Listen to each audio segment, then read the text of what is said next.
This conference will now be recorded. Application of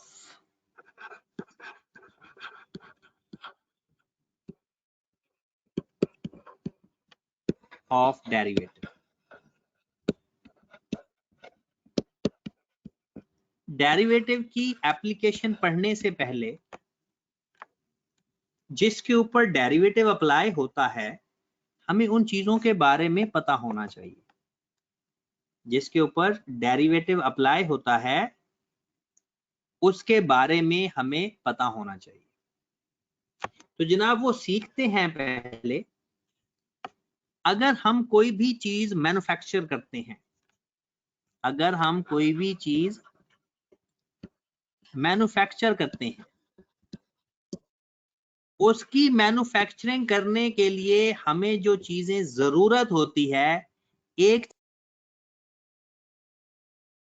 किसी भी चीज को बनाने के लिए उस चीज का मटेरियल हमारे पास होना जरूरी है। फिर एक चीज होती है लेबर। लेबर से मुराद मटेरियल को के ऊपर जो लोग काम करते हैं हम उसे लेबर कहते हैं। और एक होते हैं ओवरहेड्स।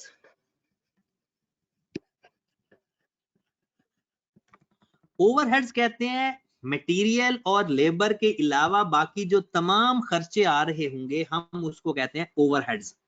जैसे बिजली का बिल है, जैसे उस बिल्डिंग का रेंट है, वहां लोगों की सैलरी है, जो बाहर गार्ड बैठा है उसकी सैलरी पे कर रहे हो, उसको हम कहते हैं ओवरहेड्स।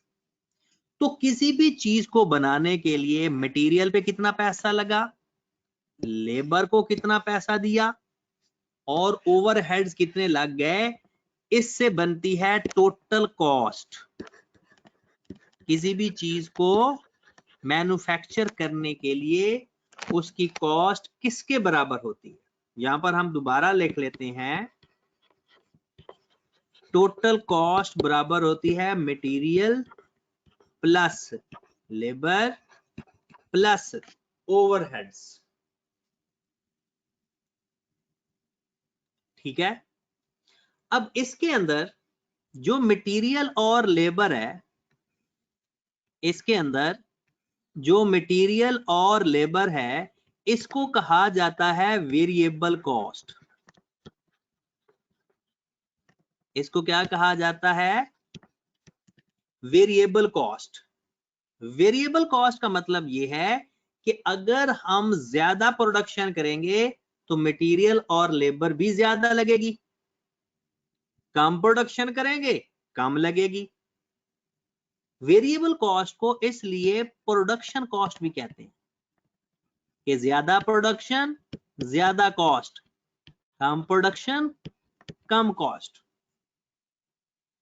लेकिन जो ओवरहेड्स होते हैं इसको कहा जाता है फिक्स्ड कॉस्ट। चाहे आप कम प्रोडक्शन करो, चाहे आप ज्यादा प्रोडक्शन करो, ओवरहेड लगते ही लगते हैं। जैसे रेंट है, हमने रेंट पे करना है, चाहे कम प्रोडक्शन करो ज्यादा प्रोडक्शन करो। जो बाहर गार्ड खड़ा है उसकी हमने सैलरी पूरी की पूरी पे करनी है। फिक्स्ड कॉस्ट को इसलिए कहते हैं पीरियड कॉस्ट, क्योंकि ये प्रोडक्शन के ऊपर नहीं बेस करती, मतलब टाइम के ऊपर बेस करती है। फिक्स्ड कॉस्ट का दूसरा नाम पीरियड कॉस्ट और वेरिएबल कॉस्ट का दूसरा नाम प्रोडक्शन कॉस्ट। तो एक तो फार्मूला आपके पास हो गया material plus labour plus overheads, material plus labours plus overhead. Done होगी बात। अब टोटल कॉस्ट का फिर दूसरा फार्मूला हो गया हमारे पास variable cost plus fixed cost. Variable cost plus fixed cost, variable cost plus fixed cost, ये है टोटल कॉस्ट का फार्मूला। तो बात क्लियर हुई? ओके होगी बात। आगे चलें फिर। जी जनाब।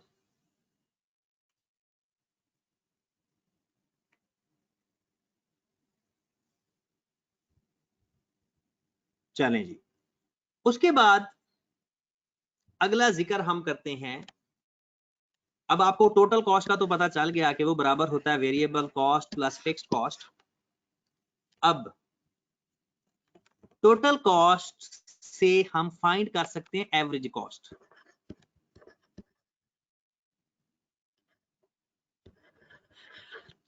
एवरेज कॉस्ट या cost per unit, average cost या कॉस्ट पर यूनिट किसके बराबर होगी? Total cost divided by units. Total cost divided by unit. हाँ, यहां से भी हम टोटल कॉस्ट का फार्मूला एक बना सकते हैं। टोटल कॉस्ट बराबर होगी average cost multiplied by units. Average cost multiplied by units. Okay होगी बात। अब हमारे फार्मूले कितने हो गए? 3 टोटल कॉस्ट के और 1 एवरेज कॉस्ट का। 3 टोटल कॉस्ट के और 1 एवरेज कॉस्ट का। डन। उसके बाद एक फार्मूला होता है मार्जिनल कॉस्ट का।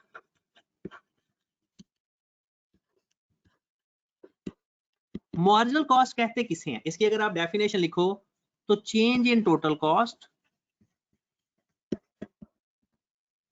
Change in total cost due to 1 additional unit produced।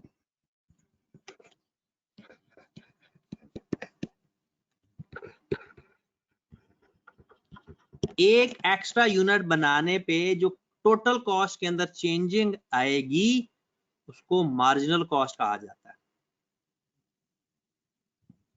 आप इसका अगर बहुत ही सादा अल्फाज में लिखना चाहो तो मार्जिनल कॉस्ट बराबर होती है डेरिवेटिव ऑफ टोटल कॉस्ट। तो डेरिवेटिव भी तो चेंज को ही कहते हैं। डेरिवेटिव भी चेंज को कहा जाता है। डेरिवेटिव भी चेंज को कहा जाता है। तो जो टोटल कॉस्ट के अंदर चेंजिंग आती है हम उसको मार्जिनल कॉस्ट कहते हैं।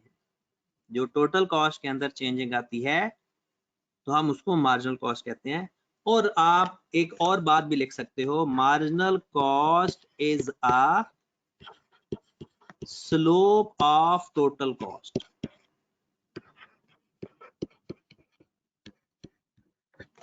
Marginal cost is a slope of total cost. Slope भी डेरिवेटिव को कहते हैं, स्लोप भी डेरिवेटिव को कहा जाता है। क्लियर होगी बात। तो मार्जिनल कॉस्ट मेन फार्मूला ये है, बाकी थ्योरेटिकल बातें हैं। टोटल कॉस्ट का डेरिवेटिव ले लोगे तो मार्जिनल कॉस्ट आ जाएगा।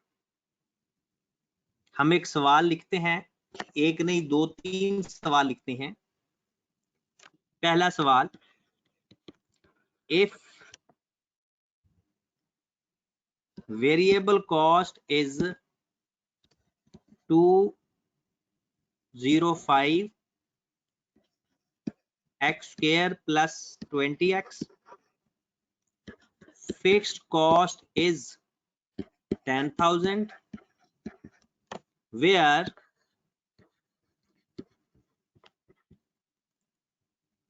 x is number of units।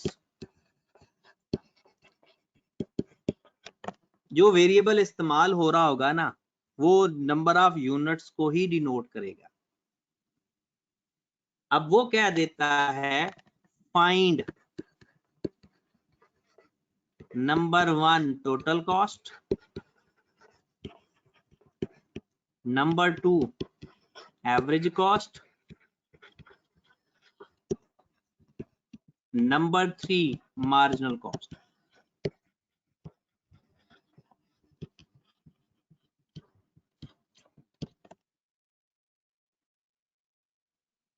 Variable cost आपको गिवन है, फिक्स्ड कॉस्ट आपको गिवन है, और हमने फाइंड करना है total cost, average cost and marginal cost.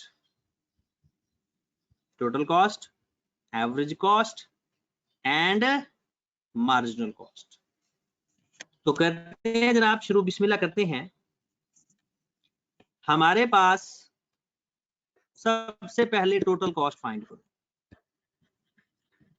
जो कि बराबर होती है variable cost plus fixed cost. तो 205x square plus 20x plus 10,000,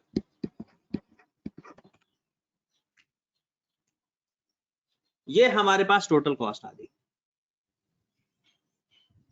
ये हमारे पास टोटल कॉस्ट आ गई। उसके बाद हमने एवरेज कॉस्ट फाइंड करनी।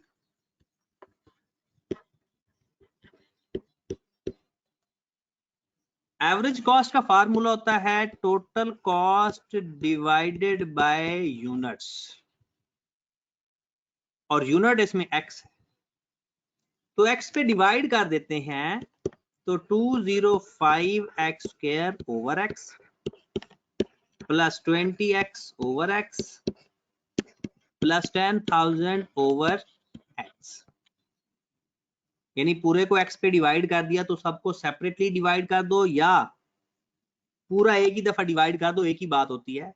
लेकिन दरमियान में प्लस माइनस हो तो सेपरेटली डिवाइड किया जा सकता है। तो 205x प्लस 20, ये स्क्वायर से कैंसल, x x के कैंसल, प्लस 10,000 ओवर x, ये हमारे पास आ गई जनाब एवरेज कॉस्ट।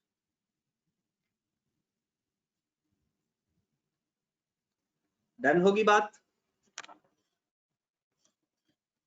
उसके बाद है मार्जिनल कॉस्ट।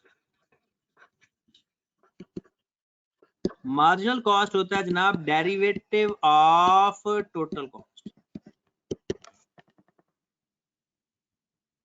टोटल कॉस्ट का डेरिवेटिव ले लें, आपके पास मार्जिनल कॉस्ट आ जाएगी। अब टोटल कॉस्ट है ये 205 410x, पावर पहले पावर में से कम हो जाना ना, 410x प्लस 20, ये हमारे पास आ गई जनाब marginal cost.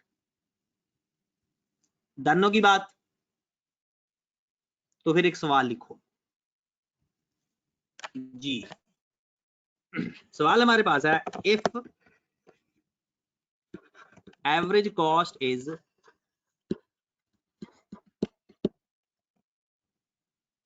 400x square plus 300x plus, ओ भाई मेरे एवरेज कॉस्ट की समझ नहीं लगी या टोटल कॉस्ट की समझ नहीं लगी? अरे तू, तेरी क्लास क्विट हो जाती है, तू फिर कहता है समझ नहीं लगी, तू किधर चला जाता दरमियान में? पहले ये बता ना, तू जाता किधर है क्लास के दौरान? टोटल कॉस्ट में तो कोई इश्यू नहीं था। Variable cost plus fixed cost, ये दोनों गिवन है, दोनों को प्लस किया है। यार इस तरह हारिस भाई हमारा टाइम जाया होता है। आप लोग कभी किधर चले जाते हो, कभी किधर चले जाते हो। इन दोनों को सिंपल प्लस किया तो हमारे पास टोटल कॉस्ट आ गई है। एवरेज कॉस्ट हमारे पास है 400x square plus 300x plus 100 minus 40 over x। Find marginal cost. जल्दी से इससे मार्जिनल कॉस्ट फाइंड करके दें। टाइम है आपके पास 4 मिनट का, जल्दी कर लेंगे।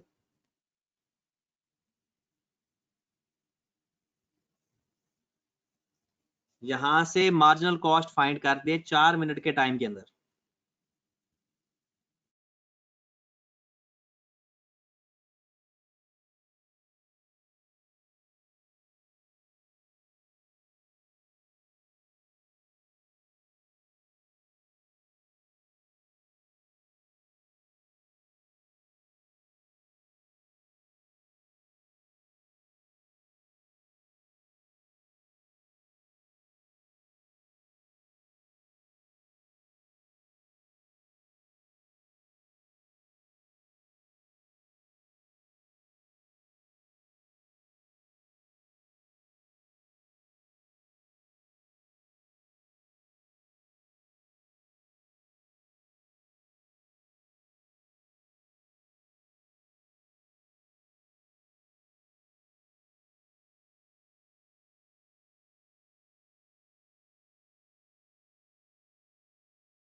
पास एवरेज कॉस्ट गिवन है, सबसे पहले हम इसकी टोटल कॉस्ट बनाएंगे, क्योंकि मार्जिनल कॉस्ट का जो फार्मूला है वो है डेरिवेटिव ऑफ टोटल कॉस्ट। तो जब तक हम टोटल कॉस्ट फाइंड नहीं करेंगे हमारे पास मार्जिनल कॉस्ट नहीं आएगी। तो टोटल कॉस्ट आता है average cost multiplied by units. तो पहले हमारी एवरेज कॉस्ट है 400 x square plus 300 x plus 100 minus 40 over x multiplied by x. अब हमारे पास टोटल कॉस्ट पहले आएगी 400 x cube plus 300 x square plus 100 x minus 40। ये हमारे पास आई है टोटल कॉस्ट। टोटल कॉस्ट का डेरिवेटिव लेते हैं तो आती है मार्जिनल कॉस्ट। तो वो हमारे पास आ गई 1200 x square plus 600 x plus 100, that is marginal cost.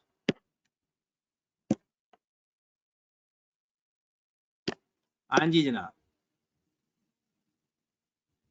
Clear होगी बात?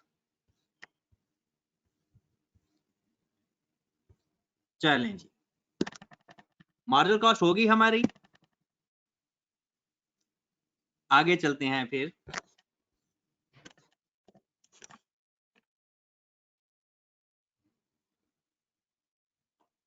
हाँ जी जनाब, नेक्स्ट हमारे पास आ जाए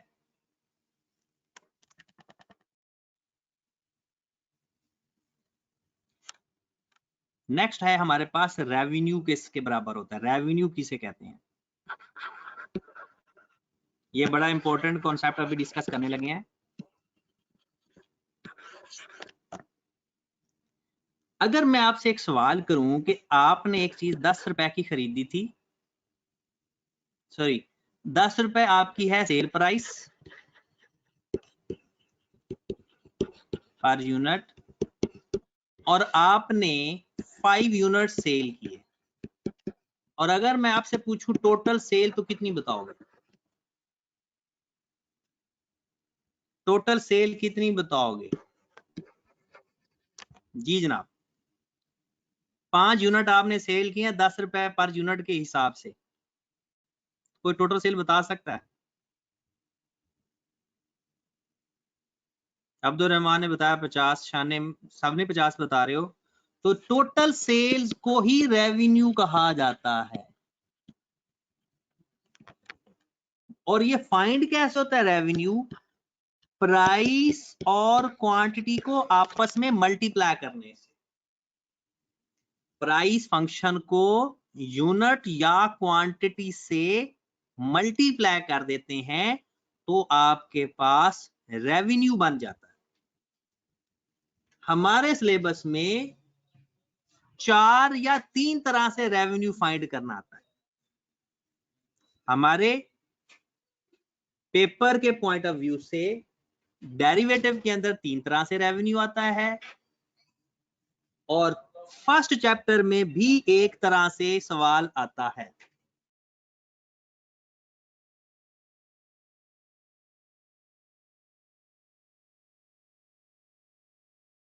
हाँ जी जनाब,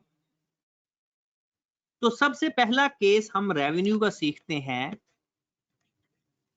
एक सवाल लिखिए, मैं 4 सवाल रेवेन्यू के करवाता हूं आपको, तो वो आपके हो जाएंगे।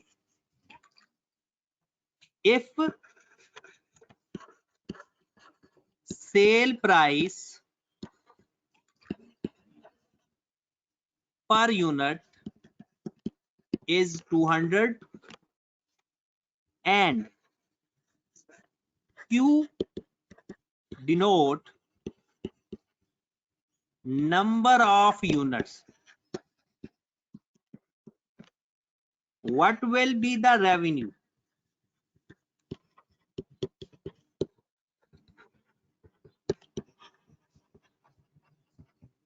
जी जनाब, रेवेन्यू बताएं मुझे कितना है। हाँ जी, रेवेन्यू का आंसर बताएं क्या आएगा।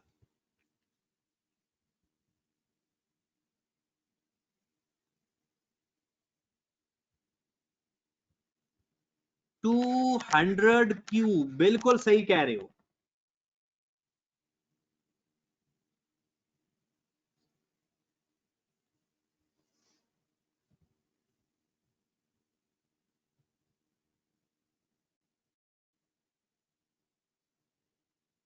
बिल्कुल सही कहा। फिर एक और सवाल लिखो, case number 2, if price function is,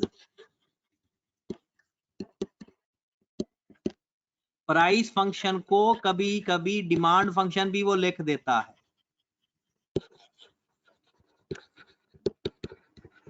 वो कह दे प्राइस फंक्शन या वो कह दे डिमांड फंक्शन, एक ही बात समझ लेना, ठीक है।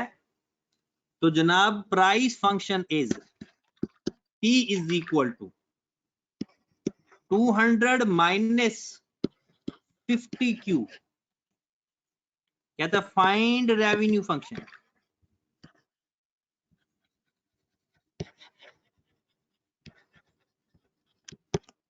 Find revenue function.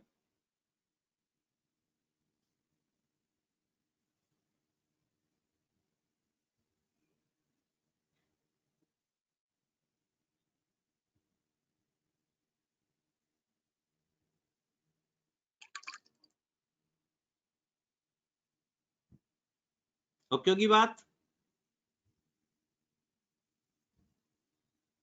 अब इसके अंदर जो यहाँ पर क्वांटिटी इस्तेमाल हो रही होती है, या एक्स इस्तेमाल हो रही होती है या क्यू इस्तेमाल होती है, मोस्ट ऑफ द केसेस। इसके अलावा अगर वो कोई और चीज इस्तेमाल होती है वो खुद बता देता है। इसके अलावा अगर कोई और चीज इस्तेमाल होती है तो वो खुद बता देगा। तो हम इससे रेवेन्यू फंक्शन फाइंड करते हैं। P हमारे पास है 200 minus 50Q, 200 minus 50Q। Okay होगी बात? तो हमारे पास रेवेन्यू फंक्शन आएगा, इस फंक्शन को क्वांटिटी से मल्टीप्लाई कर देंगे, इस फंक्शन को क्वांटिटी से मल्टीप्लाई कर देंगे। बात समझ लगी? करो जरा मल्टीप्लाई, तो हमारा रेवेन्यू आ जाएगा R is equal to 200Q minus 50Q का स्क्वायर, 200Q माइनस 50Q का स्क्वायर। सिंपल क्वांटिटी से मल्टीप्लाई करना है। डन की बात? अब एक सवाल आप मुझे करके दें ताकि साथ साथ प्रैक्टिस होती जाए। अली का सवाल है कि सर और रेवेन्यू और कॉस्ट दो डिफरेंट चीजें हैं। अली भाई, रेवेन्यू और चीज होती है, कॉस्ट और चीज होती है। रेवेन्यू हमें सेल करके पैसे आते हैं, कॉस्ट हमारा पैसा लगा होता है खरीदने के ऊपर। P is equal to 30 minus 6Q। बताओ इसका रेवेन्यू किसके बराबर आएगा?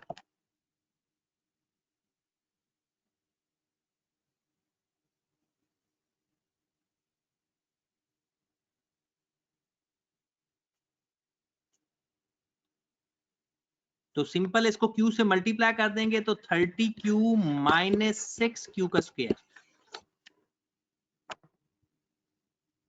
30Q माइनस 6Q का स्क्वायर। नेक्स्ट आ जाए जनाब।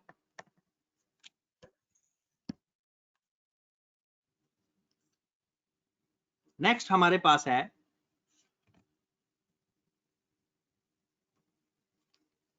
Q is equal to, suppose कभी क्वेश्चन इस तरह से भी आ जाता है, 50 माइनस 10P। सपोज कहता है इसका रेवेन्यू फाइंड करें। पहले आप करो जरा, फिर बाद में मैं करवाता हूं।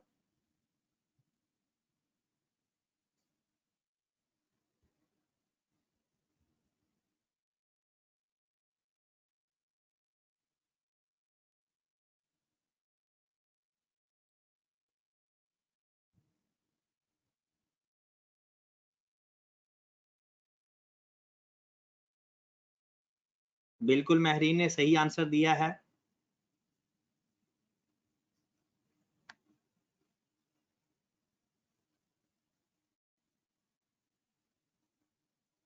जी जनाब, इसके दो तरह से आंसर आएगा। एक तो हम इसको मल्टीप्लाई अगर P से कर दें तब भी हमारा R आ जाएगा, लेकिन ये पेपर में अभी तक सिर्फ एक दफा ऐसा सवाल हुआ है, सिर्फ एक दफा ऐसा हुआ है। ठीक है जनाब। अब एक और तरीका इसका है कि हम Q इज इक्वल टू, जो पुराना तरीका है, हम पहले क्या करें, 10P is equal to 50 minus Q। 10P ये एक मेथड है जिसमें बहुत कम इस्तेमाल होता है, सिर्फ एक सवाल में ये इस्तेमाल होता है, वरना यही इस्तेमाल होगा। P इज इक्वल टू 10 इधर मल्टीप्लाई हो जाएगा, इधर जाकर डिवाइड हो जाएगा। तो हमारे पास P आ गया 5 minus 0.1Q, 5 minus 0.1 Q. Done. अब यहां से फिर आर फाइंड कर लेंगे, 5Q माइनस 0.1 क्यू का स्क्वायर। क्यू फॉर्म में ज्यादातर रेवेन्यू फाइंड किया जाता है। ज्यादातर रेवेन्यू किस में फाइंड किया जाता है? क्यू फॉर्म में। ओके होगी बात? बात क्लियर हुई या नहीं? शानिम का बिल्कुल 5Q minus Q square over 10 भी आप लिख सकते हो। तो ज्यादातर ये आंसर होता है। हमें कैसे पता चलेगा हमने कौन सा बनाना है? अगर प्राइस फाइंड करनी हो तो प्राइस फॉर्म वाला करेंगे, और क्वेश्चन के अंदर अगर क्वांटिटी फाइंड करनी हो तो क्वांटिटी फॉर्म वाला करेंगे। फिलहाल हमने ये 3 फार्मूले रेवेन्यू के फाइंड करने हैं, चौथा केस अभी नहीं करना। ठीक है, उसके बाद आ जाओ प्रॉफिट के किसके बराबर होता है। प्रॉफिट बराबर होता है टोटल रेवेन्यू मतलब माइनस टोटल कॉस्ट। रेवेन्यू में से कॉस्ट माइनस कर दोगे तो हमारे पास प्रॉफिट आ जाता है। रेवेन्यू फाइंड कर लेंगे, कॉस्ट भी फाइंड कर लेंगे, उन दोनों को आपस में माइनस कर देंगे तो हमारे पास प्रॉफिट का फंक्शन आ जाएगा। ओके होगी बात? अब जरा ये क्वेश्चन करते हैं, क्योंकि दोनों कॉस्ट और रेवेन्यू दोनों आ जाएंगे साथ साथ। क्वेश्चन लिखें जरा। If sale price per unit is rupees 300 and total cost is 30x square minus 70x plus 10, find profit function। करो जरा।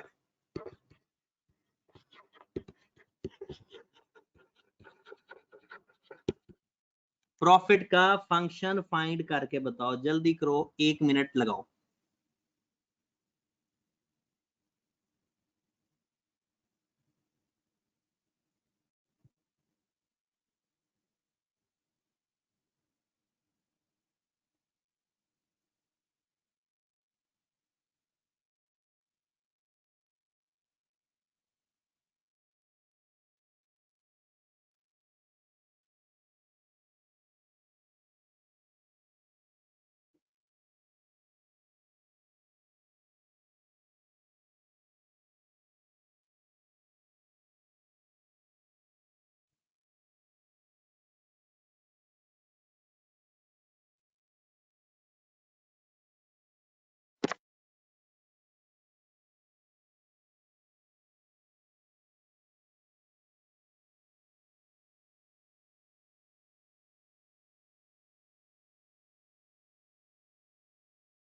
जी जनाब।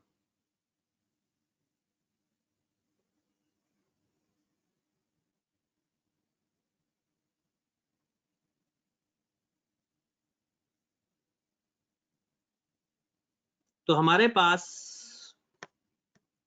सबसे पहले रेवेन्यू फाइंड कर लो। रेवेन्यू यहां पर आएगा 300x। जो वेरिएबल इस्तेमाल हो रहा होता है ना, जो वेरिएबल इस्तेमाल हो रहा होता है वही यूनिट्स होते हैं। तो इसमें x वेरिएबल इस्तेमाल हो रहा है, तो इसलिए हमने उसको यूनिट्स कंसीडर किया। उसके बाद 300x के बाद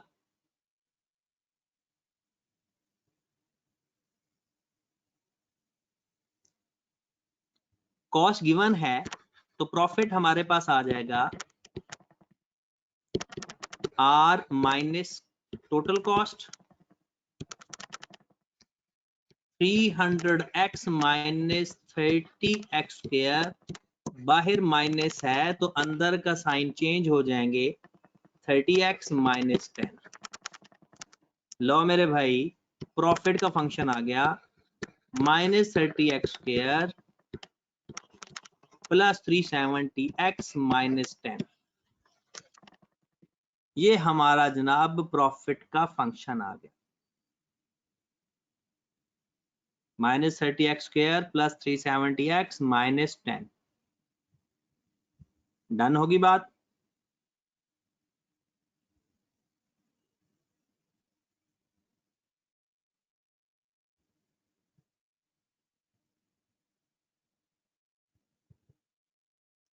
उसके बाद है जनाब नेक्स्ट, अगला क्वेश्चन आपने करना है, if P is equal to 40 minus 3Q, cost is equal to, cost मतलब total cost, cost is equal to 400Q का square minus 60Q plus 100। Find profit function. जल्दी से जनाब प्रॉफिट का फंक्शन बना कर दें मुझे, जल्दी कर ले।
हाँ जी जनाब, तो सबसे पहले इस क्वेश्चन के अंदर हम क्या करेंगे, रेवेन्यू फंक्शन बनाएंगे।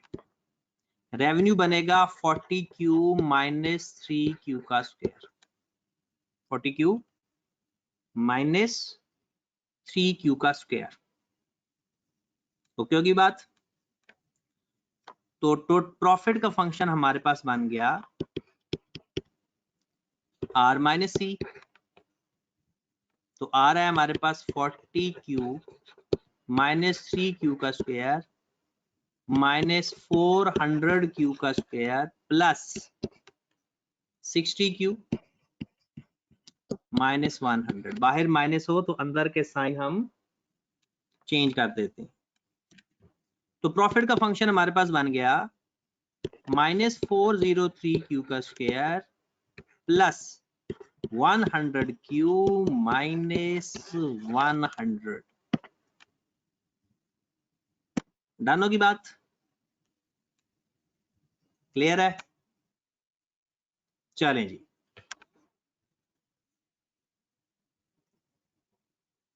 अब आप कुछ क्वेश्चन लिखें जो आपने कल घर से करने हैं।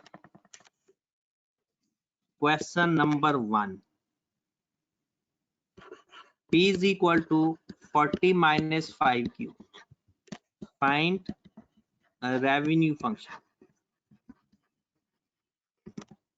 अच्छा, मार्जिनल रेवेन्यू क्या होगा, डेरिवेटिव ऑफ रेवेन्यू। आप फाइंड कर लो, एंड फाइंड मार्जिनल रेवेन्यू। जैसे मार्जिनल कॉस्ट होता है ना, वैसे ही मार्जिनल रेवेन्यू होता है, डेरिवेटिव ऑफ रेवेन्यू। ठीक है, ये खुद करना नहीं होगा तो कल करवा दूंगा। Question number 2, if P is equal to 100 minus 10Q and average cost is equal to 60Q plus minus 100 plus 40 over Q, find profit function।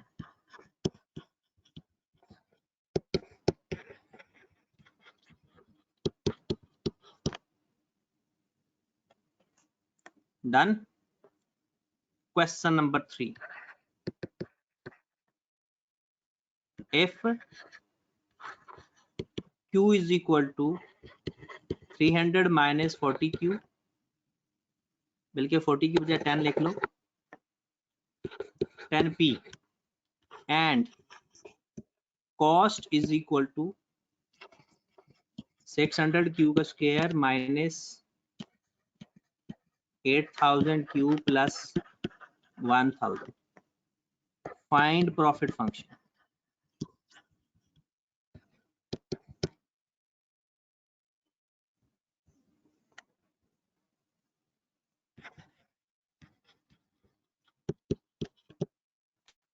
Question number 1 की बात कर रहे हो, किसकी बात कर रहे हो, या लास्ट क्वेश्चन की बात कर रहे हो? चलें जी, क्वेश्चन नंबर 1, ये क्वेश्चन नंबर 1 है, देख लो।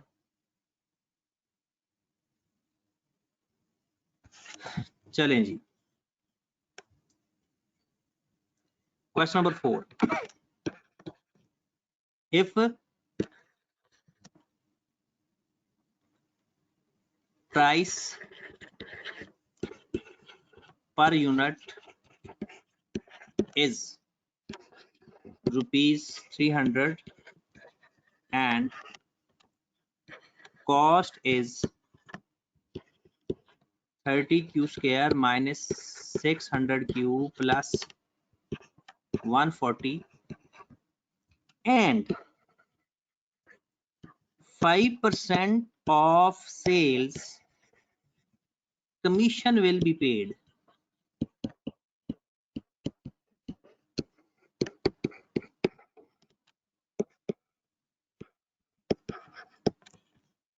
Find profit function.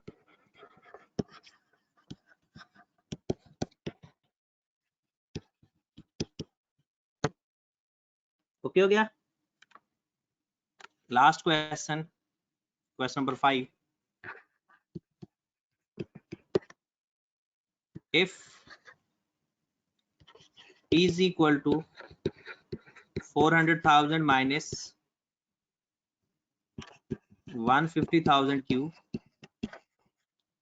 find revenue and marginal revenue.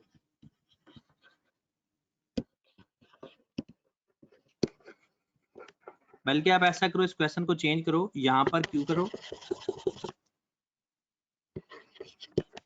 और यहां पर P करो, 20 P करो, बस इसका रेवेन्यू और मार्जिनल रेवेन्यू फाइंड करना।